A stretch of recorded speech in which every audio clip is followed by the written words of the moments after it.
Bonsoir et bienvenue à tous, chers éclaireurs. Aujourd'hui, dans cette nouvelle vidéo, nous allons vous amener à la découverte de l'immense fortune de l'homme d'affaires Futanga Babani Sissoko. Alors, si vous êtes prêts, on commence. Mais tout d'abord, voici la question du jour. Quel pays d'Afrique est surnommé les aigles? Réponse A, le Mali. Réponse B, la Côte d'Ivoire. Et réponse C, le Sénégal. À vos claviers, la réponse sera donnée à la fin de la vidéo. Alors comme d'habitude, bon visionnage. Avant de commencer, n'oubliez pas de vous abonner et d'activer la cloche de notification, car cela va vous permettre de ne pas manquer nos prochaines vidéos. C'est parti.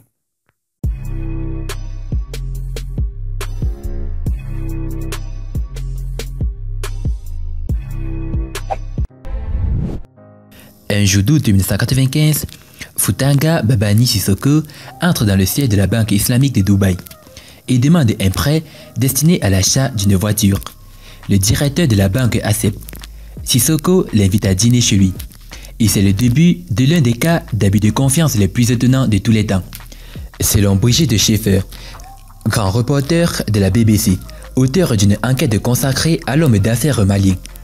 Au cours du dîner, Sissoko confie au banquier Mohamed Ayoub qu'il a des pouvoirs magiques, lui permettant de faire passer n'importe quelle somme d'argent du simple au double. Le banquier revient le voir avec un montant que le mystérieux homme d'affaires venu d'un lointain village du Mali fait simplement doubler, à son grand étonnement. Entre 1995 et 1998, Ayoub a effectué 183 transferts dans les comptes bancaires que détient Sissoko, dans plusieurs pays. Selon la journaliste de la BBC World, qui a enquêté ce fait divers d'un genre particulier.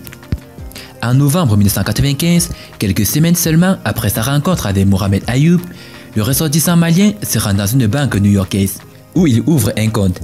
Témoigne Alain Finn, un avocat de Miami, à qui la Banque islamique de Dubaï a demandé d'enquêter sur l'affaire. Un jour, Sissoko est entré chez le Citibank, sa rendez-vous. Il y rencontre une caissière et finit par l'épouser. Affirme Alan Finn, qui en sait beaucoup des espoirs de l'homme d'affaires malien. Il a ouvert un compte par lequel plus de 100 millions de dollars américains ont été transférés aux États-Unis, rapporte l'avocat de Miami, ajoutant que Sissoko a offert à son épouse de Miami plus d'un demi-million de dollars américains. Selon M. Finn, le ressortissant malien caressait le rêve de créer une compagnie aérienne en Afrique de l'Ouest, Air Dabia, du nom de son village natal. Ce rêve conduira à l'arrestation de deux douaniers auxquels il paye 300 000 dollars américains en 1996 pour qu'il se charge d'accélérer l'acquisition à son profit de deux avions datant de la guerre du Vietnam. L'acquisition avortée des appareils émane aussi Interpol à émettre un mandat d'arrêt contre Sissoko, qui est arrêté à Genève où il est parti ouvrir un compte bancaire. L'homme d'affaires est extradé vers les États-Unis d'Amérique, où des personnalités influentes se mobilisent pour le tirer d'affaire. Selon Tom Spencer, l'un de ses avocats. Je n'en connais pas la réponse, réplique M. Spencer, à la question de savoir comment un étranger pouvait bénéficier de soutien important aux États-Unis d'Amérique dans un tel dossier judiciaire. En tout cas, Sissoko est vite libéré en échange d'une caution de 20 millions de dollars américains et rémunère généreusement ses avocats en leur offrant Mercedes, Jaguar, etc. selon Tom Spencer. Il achetait 2, 3 ou 4 voitures en même temps. Une semaine plus tard, il revenait en achetant 2 ou 3 autres, affirme Ronnie Dufresne, le concessionnaire automobile qui l'approvisionnait, ajoutant lui avoir vendu en tout entre 30 et 35 véhicules. À Miami, Sissoko avait plusieurs épouses. Il occupait 23 appartements de la ville. Playboy est le mot juste pour le décrire, parce qu'il est très élégant et beau. Il s'habille avec beaucoup de style, témoigne son cousin Makan Moussa. L'un des avocats rencontrés par Brigitte Schaeffer le présente comme un Robin des Bois moderne, en référence au héros légendaire qui volait les riches pour aider les pauvres. L'homme d'affaires donnait aussi de grosses sommes d'argent pour soutenir certaines causes, offrant par exemple 413 000 dollars américains à des lycéens de Miami pour le voyage à New York, affirme son cousin. Du côté de la Banque islamique de Dubaï, ses collaborateurs constatent qu'Ayoub devenait de plus en plus nerveux. Sissoko avait cessé de répondre à ses appels au téléphone. Finalement, le banquier confie à un collègue combien il avait remis à Sissoko. lui tendant le montant écrit sur un bout de papier. Pas honte de le dire de sa bouche, 890 millions de dirhams, l'équivalent de 242 millions de dollars américains. L'employé de la Banque islamique de Dubaï est reconnu coupable de fraude et est condamné à 3 ans de prison. Sissoko, lui, n'a jamais fait face à la justice pour cette affaire. Il est condamné par contumace par un tribunal de Dubaï à 3 ans pour fraude et pratique de la magie. Interpol émet un mandat d'arrêt qui ne donne rien. Brigitte Schiffer dit connaître au terme de son enquête plusieurs procès dans lesquels Futanga Babani Sissoko est mis en cause, sans jamais paraître en justice. Brigitte Schiffer dit connaître au terme de son enquête plusieurs procès dans lesquels Futanga Babani Sissoko est mis en cause, sans jamais comparaître en justice. L'un de ces procès s'est déroulé à Paris en présence seulement de son avocat.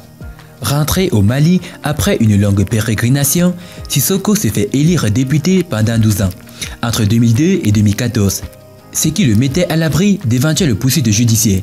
Depuis 4 ans, il n'est plus député.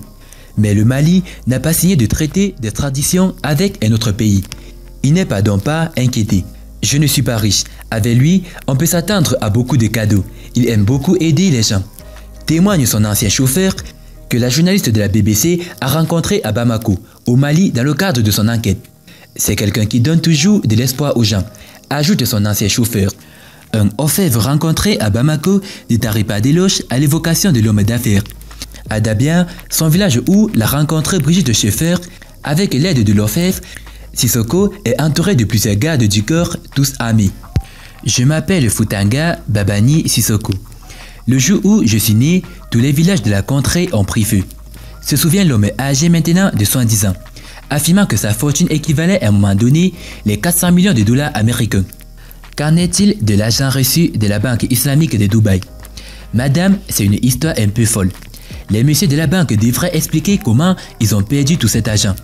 Comment cet argent a-t-il pu quitter la banque comme ça? Ce n'était pas seulement cet homme, c'est-à-dire le banquier Ayoub, qui autorisait les transferts.